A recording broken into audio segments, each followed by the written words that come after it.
तो फ्रेंड्स, आप सबका स्वागत है राजस्थान भूगोल के चैप्टर राजस्थान झीलों के लॉन्ग वीडियो सीरीज़ के दूसरे पार्ट में।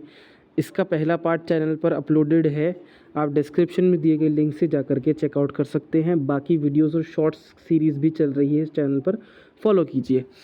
यहाँ पर हमारा प्रश्न है हमें सही कूट का चयन करना है। राजसमंद झील राजस्थान की सबसे बड़ी मीठे पानी की झील है। पहला कथन तो ये है। दूसरा कथन है कि सर जयसमंद झील और पिछोला झील आपस में जुड़ी हुई है।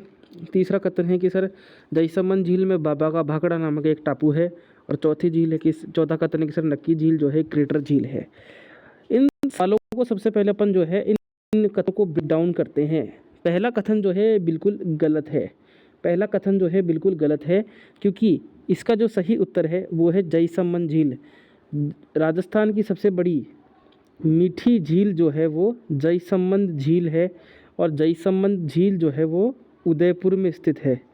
उदयपुर में स्थित है, ये हमको ध्यान में रखना है। अगला जो कथन है वो कहता है कि जयसमंद झील और पिछोला झील आपस में जुड़ी हुई हैं। ये भी कथन एकदम गलत साबित हो जाता है, क्योंकि जो पिछोला झील है वो जुड़ी तो है, लेकिन वह जयसमंद से नहीं जुड़ी है, वो फतेह सागर से जुड़ी है। वो फतेह सागर से जुड़ी हुई है। इसका हमें जो है ध्यान अच्छे से होना चाहिए, इसका आपको ध्यान होना चाहिए। चलिए आगे देखते हैं। अगला, जयसमंद झील में बाबा का भाखड़ा नामक टापू है। सर बिल्कुल है, सर बिल्कुल है, सही कथन है। बाबा का भाखड़ा नामक टापू यहाँ पर स्थित है। और नक्की झील एक क्रेटर झील के रूप में विद्यमान है, बिल्कुल सही बात है। तो जो हमारा विकल्प है, विकल्प नंबर 3, वो यहाँ पर सबसे उपयुक्त रहेगा कि कथन 3 व 4 एकदम सही हैं। आगे बढ़ते हैं अगले प्रश्न की ओर। अगला प्रश्न आपसे कहता है कि ऐसी कौन सी झील है मेरे भाई, या फिर इससे अगला ले लेते हैं कि झीलों का सही युग्म चुने जो एक दूसरे से जुड़ी हुई है। जुड़ा हुआ वाला प्रश्न एक बार फिर से आ गया है। ये एक यूनिक तरह का प्रश्न है जो आप सबके लिए ख़ास तौर पर मैंने डिज़ाइन किया है। आप देख सकते हैं कि 4 विकल्प हैं और जो आपस में एक दूसरे से वास्तविकता में जुड़ी है, हमको उसको ढूंढना है। देखो, चोपड़ा झील और गैब सागर झील, राम सागर और तालाब शाही, अन्ना सागर और फतेह सागर, इसमें कुछ ऐसी झीलें हैं सामान्य तैयारी करने वाले ने उसका नाम भी नहीं सुना होगा।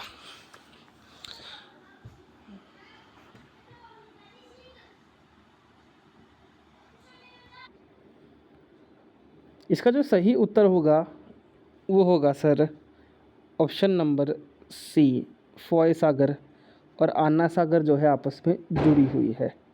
एक और झील जो मैंने आपको पहले बताई कि पिछोला और फतेह सागर जुड़ी है। देखो, जो फॉय सागर झील है, इस फॉय सागर झील का निर्माण 1891 में किया गया था। किसके द्वारा किया गया था? एक इंजीनियर था, अंग्रेज़ इंजीनियर, जिसका नाम था फॉय। तो फॉय द्वारा निर्मित है। आजकल इसका नाम जो है वो चेंज कर दिया गया है। आजकल इसका नाम जो है वो चेंज कर दिया गया है। नाम चेंज करने का रिवाज चला हुआ है, तो इसका नाम चेंज किया गया है और इसको जो है अब वरुण सागर कहा जाता है। इसको वरुण सागर कहा जाता है, ये आपको ध्यान में रखना है। चलिए आगे देखते हैं। जो चोपड़ा झील है, चोपड़ा झील जो है वो पाली में स्थित है। ध्यान रखना, चोपड़ा झील जो है वो पाली में स्थित है। और जो गैब सागर झील है, गैब सागर झील जो है ये डूंगरपुर में है।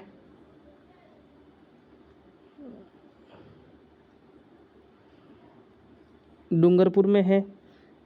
पहले इस झील को जो है वो एडवर्ड सागर कहा जाता था। एडवर्ड सागर कहा जाता था, ये आपको ध्यान रखना है, क्योंकि बांसवाड़ा, डूंगरपुर और बांसवाड़ा के शासक अंग्रेज़ों से बहुत ज़्यादा प्रभावित थे। उसके अलावा अगर मैं आपसे बात करूं कि जो राम सागर झील है मेरे भाई, जो राम सागर झील है, राम सागर झील कहाँ पर है? तो राम सागर झील और तालाब शाही दोनों ही जो है वो धौलपुर में है। ध्यान रखेंगे, वो धौलपुर में स्थित हैं। इसका हमको पता होना बड़ा आवश्यक है। और अंत में फतेह सागर और उदय सागर, ये दोनों जो है वो उदयपुर में स्थित हैं। इतना तो आपको पता होगा ही सही। चलिए अगले प्रश्न की ओर बढ़ते हैं। अगला प्रश्न हमसे कहता है कि किस झील के किनारे भृतहरि की गुफा है। ये प्रश्न जो है आपको चौंकाने वाला है। ये प्रश्न आपको चौंकाने वाला है क्योंकि हम बड़ी जल्दबाजी में सिलिसेट झील का चुनाव करेंगे। सिलिसेट झील का चुनाव करेंगे जो एकदम गलत विकल्प है। देखो, सिलिसेट झील का चुनाव करेंगे जो बिल्कुल गलत विकल्प है, क्योंकि सिलिसेट झील जो है वो अलवर में है। सिलिसेट झील जो है वो अलवर में है और भृतहरि का संबंध अलवर से है। तुम कई बार इसको मान लेते हैं, लेकिन सिलिसेट झील जो है इसका सही उत्तर नहीं है। ज़रा ध्यान देना, इसका जो सही उत्तर होगा वो होगा सर पुष्कर। इसका जो सही उत्तर होगा वो होगा सर पुष्कर झील जो है, पुष्कर झील जो है वो इसका सही उत्तर है। पुष्कर झील के किनारे जो है यहाँ पर भृतहरि की गुफा बनी हुई है। अब मैं अगर आपको जल्दी से पुष्कर झील के बारे में कुछ बातें बताऊं तो आप सुनना चाहेंगे। देखिए, पुष्कर झील जो है एक क्रेटर झील है। पुष्कर झील जो है क्रेटर झील है, ये आपको ध्यान रखना है। पुष्कर झील एक क्रेटर झील है और पुष्कर झील के किनारे जो है वो 52 घाट बने हुए हैं। 52 प्रकार के घाट यहाँ पर बने हुए हैं और जो सबसे बड़ा है, जो सबसे बड़ा वाला घाट है, उस घाट को नाम दिया गया है, एक बड़ा फेमस घाट है और उस घाट को नाम दिया गया है गांधी घाट। उस घाट को नाम दिया गया है गांधी घाट, ये अपने को ध्यान रखना है। इसके किनारे जो है वो 400 मंदिर बने हुए हैं। 400 मंदिर जो है इसके किनारे बने हुए हैं, ये अपने को ध्यान रखना है। और 2006 से राष्ट्रीय स्मारक के रूप में घोषित है। राष्ट्रीय स्मारक जो है ये इससे मिला हुआ है, स्मारक के रूप में घोषित है। ये क्लियर होना बड़ा ज़रूरी है। मानसागर झील का संबंध जयपुर से है। एडवर्ड झील को गैब सागर झील कहा जाता है, देखा हुआ है। आखिरी प्रश्न है कि कौन सी झील बूंदी में नहीं है। भोपाल सागर जो है वो बूंदी में नहीं है, इसका संबंध चित्तौड़गढ़ से है। इसका संबंध चित्तौड़गढ़ से है। बूंदी की एक और झील है जो है कनक सागर, और ये झील बड़ी इम्पोर्टेंट है।